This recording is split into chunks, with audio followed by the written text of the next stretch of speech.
There are some women who are in relationships with men. There is no emotional connection, yeah, right? they come to me. But she is just well taken Just care of and she don't give a damn. That's just the fact. There are situations, I'm not saying that's me. They don't care if he has sex or anything. Don't care. Don't give a damn because that's what they require. Yeah. Some women require that security, and that's just it. They want to make sure, look, I don't care as long as I can live in a nice, lavish place. I can go shopping. My baby got the new Louis cart to go with the carriage, and I can stunt on my friends, and we could go on trips. There are some women that don't give a damn about what they man feel. Those women keep those men happy by not doing too much, not asking a lot of questions, I'm right? They let them do what they want to do. That goes to stuff that we talked about before when I said that there are women out there that willingly and know that their man is doing things and they don't say nothing because they're comfortable. And that's cool if that's what they want to go by, if that's what works for that dude. But what I wanted to get back to right here was, if y'all know, we done said, both men here done said that the first thing that the man wants is security, first and foremost. Everything that y'all said was not about security. Kamalini, no disrespect, because you're good, I'm not gonna cap. But you said, you know, I'm running down to him, my goals, my this, my that. And the number one thing that I always say to my wife, and this is real, is I say, women have a tendency to think about themselves and then their kids, and then the man. The man thinks about us. He has to. Because we look at the woman that if my wife is not secure and she's out there raggedy, I'm raggedy. Okay? If she got money and she's rolling and I'm not, and I'm looking a little raggedy, you know what they're gonna say to me? Yo, your man need to get a job. Period. So that's how we looking for the security. Like we need that from y'all first and foremost in order for us to go to the next level. And what's real is I never even thought about that until we got on the show. It's just something that I went about with feeling. When you're secure with a woman, you'll do anything for them. It's natural. They could have a whole nother boyfriend and everything, and you be like, I'm cool with her. I feel like she's straight with me, and you'll be like, I will help you out, do whatever you're trying to do. But security with us, if you pay attention, is first and foremost in my mind. Three things that would make me feel secure. I asked you that. I won. The first thing is if she's financially stable, then that would make me feel secure with what I'm spending, with what she's spending. I'm totally cool with that. How she makes me feel, the vibe that I get around her. I'm a big vibey person. I take time. I really, even if I'm with you for a day, you don't know I'm looking at you, but I'm studying everything that you do. So I'm big on the vibe that you bring me back. And if we could talk, because women that don't talk normally, they got a lot of stuff to hide. So you already know if I'm talking to her, I really don't want to touch on that. I really want to go there. Why are we talking about that? Once we talk, because I'm open, I'm free. So if you want to know something from me, if I could talk to you, then yes, I definitely would start to feel secure with you. That would be getting us the first base for me to say I can now move on and explore things with you. But I think it's sort of the same with women too, because we look for the same type of security and safety. So it's just how we interpret it, because we're a little bit more emotional. Women tend to be a little bit more emotional, but it's the same. Don't do that. But it's general though. I'm gonna go after you. I'll say my piece. Like, I am that emotional woman. But you see how you changed it, right? We using the word security, but we realize we shifting it. And you just use the word emotional, you shifting like, well, men or women are more than men. Men have emotions too. But it's a different type of emotion. All right, but it comes off like yours is a little hierarchy. That's what I'm just saying. I would agree. I would agree. But you're not saying it, because you just said women are more emotional. Guys, like, no. And I'm not gonna tell you what to say, but what I'm just saying is that I'm challenging what you're saying. That, yes, back in barbaric times, men eat, sleep, work. Right. I get it. But now it is changing. We're like, nah, I don't like that. No, I don't like what you did in the bed today. You gotta talk to me, not talk at me. You're not my mom. That's a man telling you, like, yo, I'm showing my emotion. Like I'm showing it. He's not gonna say, dang, this is emotion time. Like, no, he is speaking and saying, I am hurt, I am bothered. Or sometimes what he's not saying too is showing emotion. So what I'm saying is that, like Esso said, like, you know, I want a woman that's gonna pay attention to me. You know, like, just like how women are speaking up more, us men, there are men now, there are batches of men that's like, yo, this is how I feel. They may not sound like me, cool, but they're showing it. But and I love we need that. you to catch that. That's why communication is so important, because there are some men out there who just don't communicate, and now. But that's them still communicating. So not communicate. Well, yeah, I guess so. Not communicating is communicating. Because we're different. That's why we're here to be like, yo, this is how I communicate. And this is how Oliver communicate. And I'm not saying the word. I'm communicating like a motherfucker because I'm communicating because I'm always talking to you. That's why he gave you the prerequisite. I want somebody, or if I can speak to you and we can have a conversation and talk about things candidly, then I'm more inclined to be closer to you. If you're not doing that type of thing, then I'm more inclined to shut myself down too. And if you know that that's what I want, I am definitely communicating with you loud and clear. I can hear that. Yeah. And then I think a lot of times the way it's interpreted by women is if he's not saying anything, I'm going to try to get it out. That becomes a problem. Is that an issue? I hate that. You know, because you don't have to try. You don't have to try to get it out. You know what the problem is. So you trying to get me to talk about it already, but you know I don't want to talk about it. Let me ask a question. Like, okay, say that happens, right? You don't say anything. That's your form of communicating because you're not happy with it. Do you think that, like general men, do you think women are oblivious to that type of behavior? Because some of us just say, no, I want to figure out, I want him to tell me. They're not oblivious because they just nosy and they want to know. And she knows right then and there. All she got to do is take him home. Like, yo, listen, let's put this down and let's go home and let's have sex. I'm sorry. Okay, well, I don't know. That's what it always ends up being. If your ass gonna walk around with an attitude on my goddamn time, I'm gonna let you walk around with that attitude. When you ready to talk, come holler at me, because I'm not playing those games. Now if you like me, Jada, now go up, Jada. We're not talking about one of the. We're not talking about the dude that you don't really like. I'm talking about my man. He does that to this day. I'd be like, what did I do? I'm not gonna say it on camera because we're friends now, so I'm not gonna say it on camera. But she knows what I would have said. I know what he's talking about. After she said that, I would have said, Jada, you know why? Because you don't like him. And then she would have argued with me. But I would have said, yo, you don't like him because if your dude walking around with a dude and you know why he's walking around with a tube, you are going to fix that, especially the personality of what you're saying. She's gonna fix it. If any change in behavior, I say, hey, what's going on? Did I do something? But do you know what you had done already? I don't know, but I know what I did. All the time. I don't know what I did. I don't know. Kamalini, you never know what you did. I mean, sometimes Come on, stop it. Sometimes I know. Comma capping. Stop it.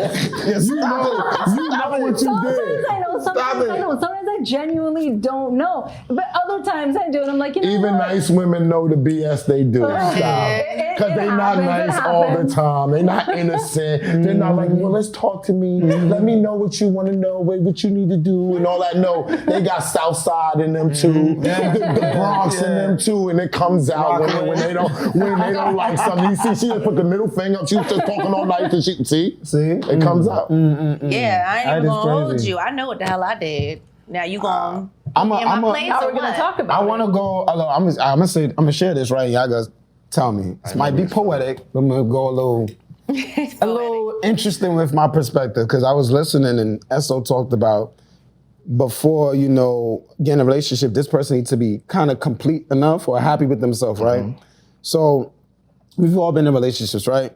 And let's say you've been in one for 3 years, and you know I've had a little longer. Let's say 6 years, and you trying, and it's just not working. And it comes to a point where the relationship plateaus.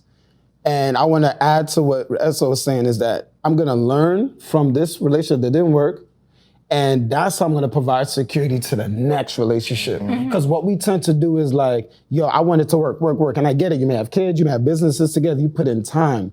But some things reach its, end, right? It has a glass ceiling. And what you can do for the next relationship is just learning from this, and then you can be that version of what Esso's saying, being happy. But if you just, I'm gonna stay with you 10, 20, 30 years, and we argue and we're just not happy and we only staying together for history, it is history. It's gonna be history. So I think that's another way we can provide security for our next self and next relationship. But is that an issue with security? Because I was in a relationship with my baby moms for 11 and a half years, and you just draw something up with me. And I knew I should have left and all that. But I honestly, now that I'm thinking about it, I just really felt secure knowing that she was, I got my own work. I do my own thing. I never worked for nobody, but she worked within the school system. You know what I'm saying? Like she wasn't living nowhere near the life that I was living. I was wilding, popping ecstasy, weed, partying hard, doing all types of stuff. So I think maybe I stayed with her that long knowing it was wrong because it was just a secure place, but I was not happy. I did not wake up excited. I was waking up feeling like I'm glad that my daughter is in this house, and my biggest joy was kissing her before she went to school every day. So we all do that. We find a clean spot in a mess. Though? Yeah, it is that. It's complacency because it's like you know. So that's not security. That's it's complacency. Gotcha. But it can be masked. And that's a waste. It could be Anybody who's doing that, I'm sorry, but that is not the way. Like but I didn't know. I know, I get it. But one thing we don't get back in this life is time. And that is something that I refuse to do. If I am not getting what I need out of a relationship, I'm going to start working on my exit out. I don't care what you say to me. I don't care. Even if I make you feel like we good or, because you keep telling me like, oh, don't leave. I'm in my mind. If you're not making me happy, I'm working on my exit out because what I'm not going to do is sit around with someone and waste time being miserable when you know how happy you can be. So you're saying that in the situation that you was in, security wasn't the most important thing now. You caught me red-handed. Now, okay, so when you first spoke about it, you said that security and money was the most important thing. I did not even say that. I was just saying. I got you, Jada. Now, that was just one thing that I said to go with something else that I said. But yeah, when you on your first date, it was security. Happiness now. You think now after we explored it, you saying that now that's the most important thing. That is. And to me, within this show, I think how I realized stuff from 10, 12 years ago just now.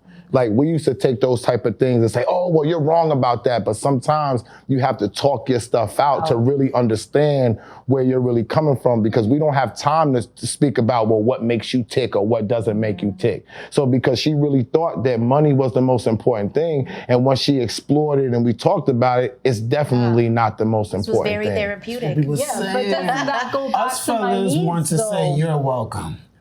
No, because I said in my hierarchy of needs, emotions, which happiness goes under emotions, that's my biggest thing. I need to know that we're emotionally clicking.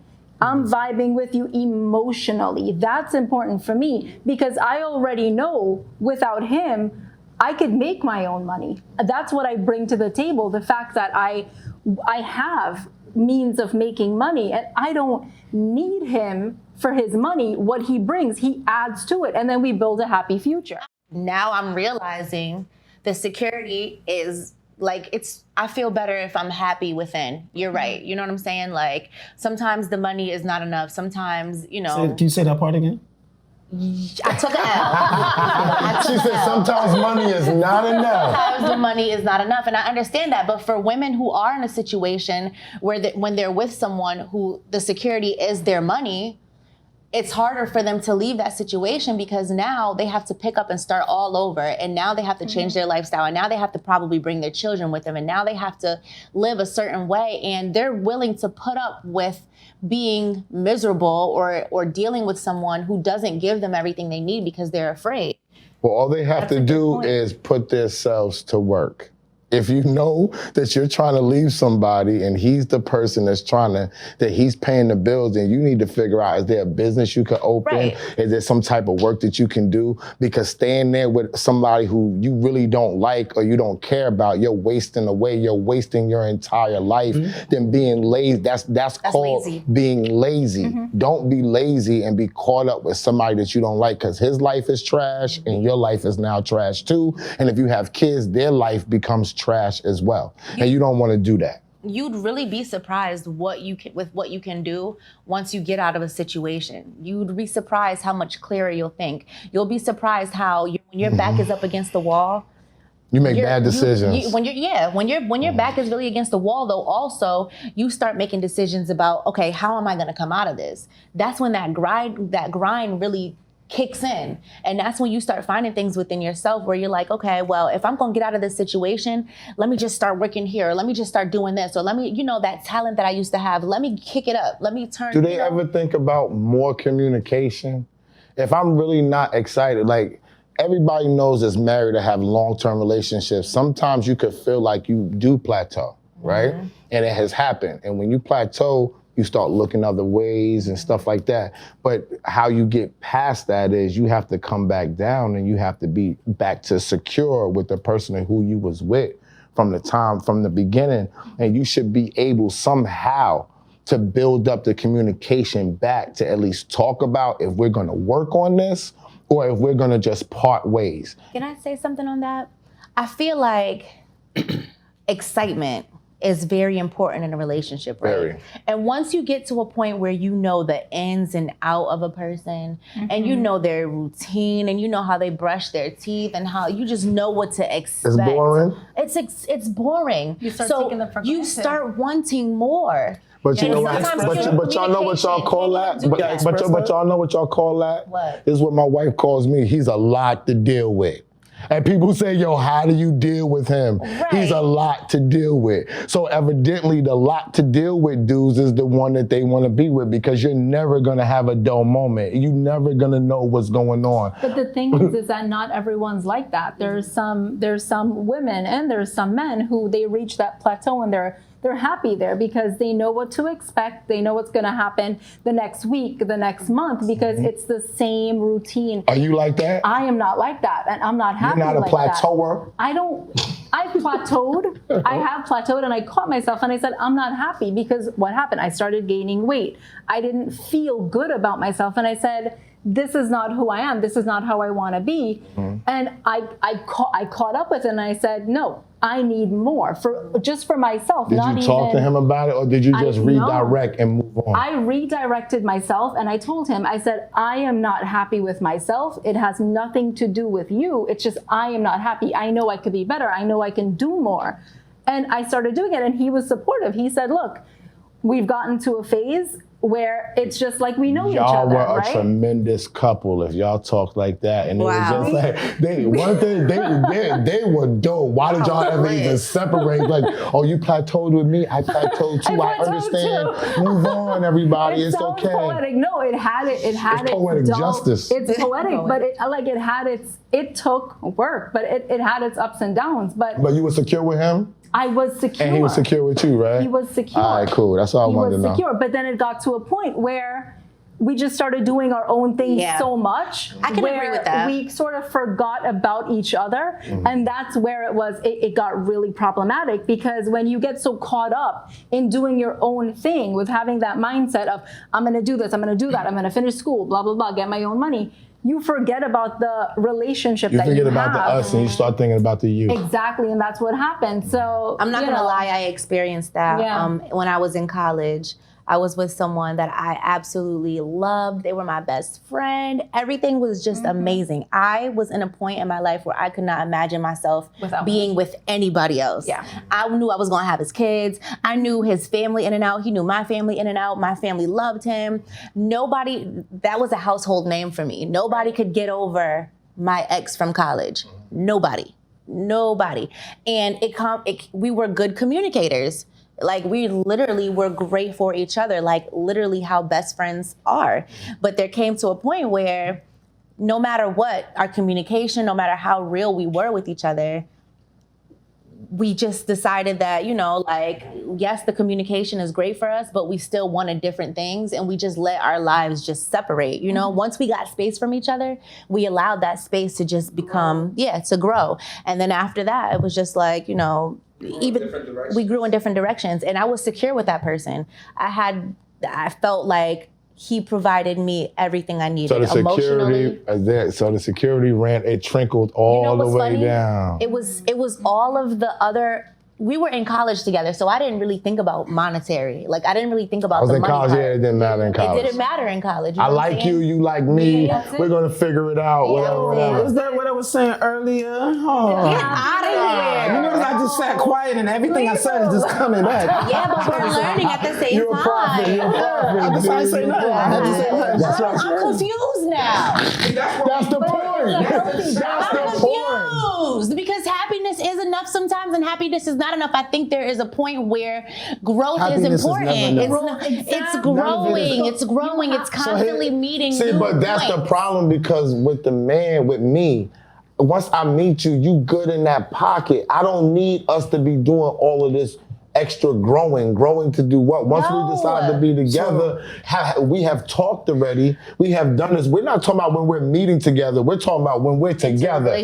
Not the third date when we're talking. We are actively in a relationship right now. I think that, really one more thing. I think that you have to have plans together that eventually pan out correctly. Because when Alan was just talking to us, I had a moment where I flashed back to being with that person that I told you guys that I once loved. And I remember us laughing and cracking the fuck up because we didn't have enough money to go get a KFC box. And we was looking around for change, and we were so freaking happy in that moment. We were so happy. And then shit starts to happen as you go further in the relationship, and now it's like, okay, we have to get to this point together, and we have to both meet each other here at this point, and you start finding yourself in new situations, and you have to figure it out together. So yes, you can be happy, but at the same time, you have to be able to grow, and you have to be able to provide certain things for each other. So in conclusion, you need all that shit.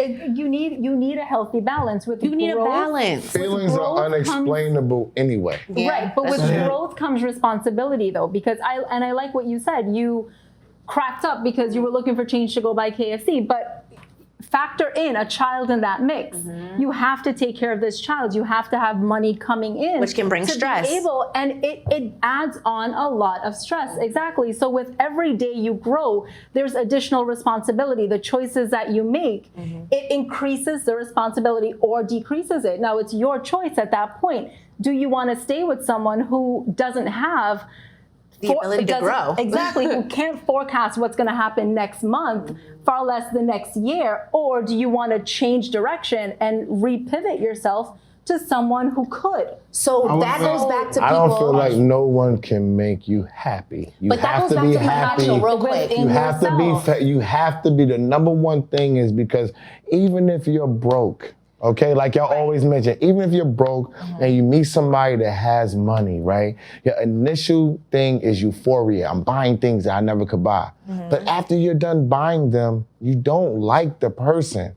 Or you might think that they're cool, and they might be nice to be around, but this isn't what I thought it was going to be. People choose that because that is the thing that solves a lot of problems, though. No, so I think some women are sitting in that situation because they think, all right, this is providing me with a lot of shit that in my regular life, or if I didn't have this person, I would be at home stressing about. And yes, me and this person don't communicate properly, but I can go and find peace at the lake because, in my Rolls Royce. So that's joy? I'm not saying that, but what I'm saying is just in general from a different perspective. It's comfort. It's comfort. It's comforting. Whereas if you're broke and you're looking at your child and you can't provide them with things, and, you also don't have a relationship great with their father, now you're finding so many other issues where maybe just if I at least had some money, I would be feeling a little bit better in my situation. So, I feel you, but we always get money, and then when we get it, it's never enough. Go ahead. Oh, I'm sorry. I agree with that too. To just,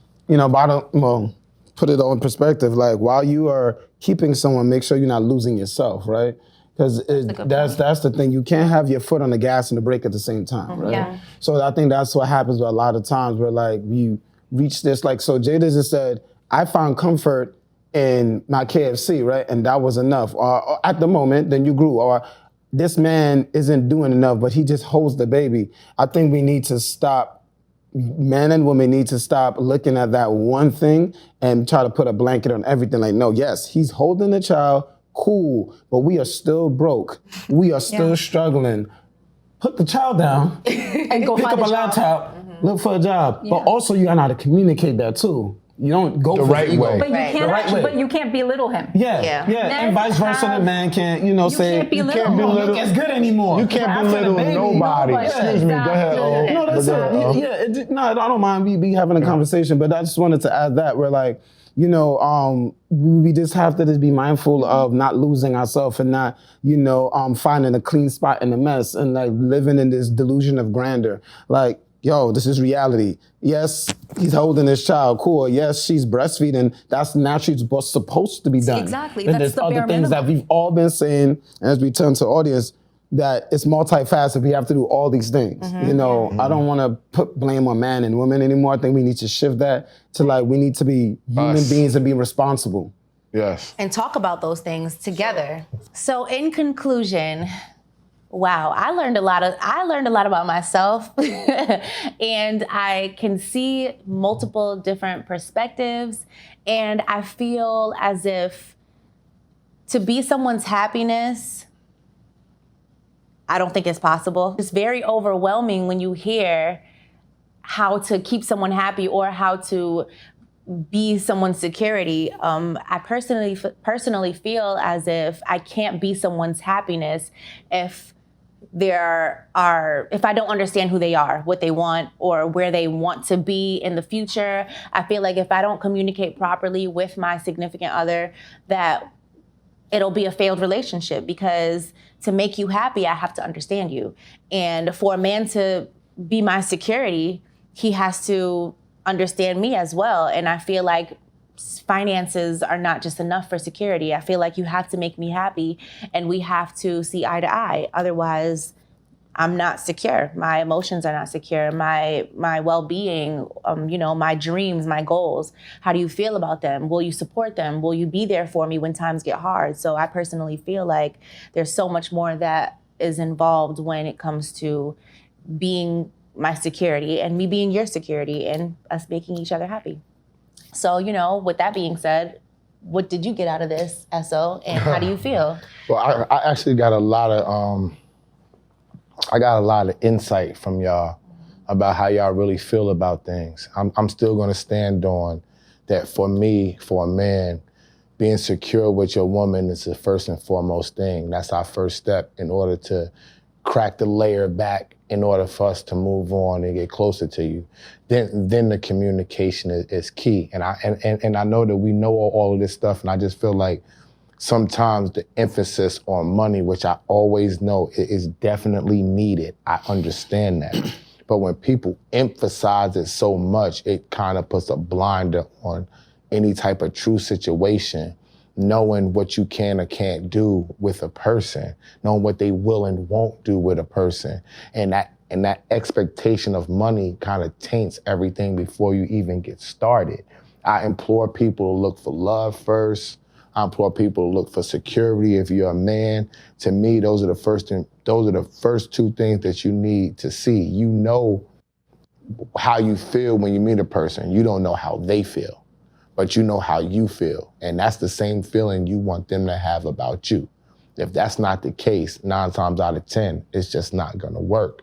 So if you really want a relationship and you really want to move forward, you need to take all these things into account. Don't think about I. Think about we. Well, way to steal the show. How do you feel? How do you feel about that, Kamalini? That was nice. I actually love what you said, because I'm saying I came into this with women's emotions to a certain height, and then men's emotions as not really equating. Just because you don't show it doesn't mean you don't feel it. So what I took away is we have the same emotions. We express it slightly differently. And I love that what you said, if you're not showing something or saying something, that's communication. And I think my approach would definitely change. And it's eye-opening for me because I would be the type to try to dig it out and figure out what's going on. And sometimes, you know, the guy just needs space and he just wants to chill for a little bit and then approach it. And I think that's something I can definitely take away. When it comes to love, when it comes to relationships, you have to vibe with that person. You have to know that you love them. Open up the door, communicate with them, and let them know how you feel. It's okay to be vulnerable, but it's also okay to know that in your vulnerability, you're secure in yourself.